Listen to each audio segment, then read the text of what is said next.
خدایا شکرت سراسر زندگیم پر از نور و توجه الهیه. خدایا شکرت که از رگ گردن به من نزدیک تری. خدایا شکرت که شکرگزار ثانیه ثانیه با تو بودن هستم.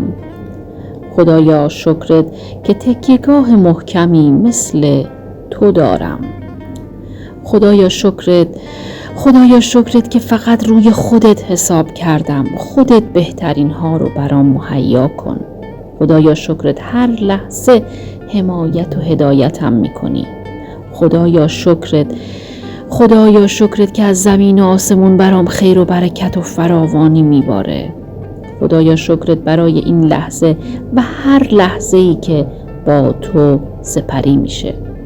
خدایا شکرت من آماده دریافت معجزات الهی تو هستم.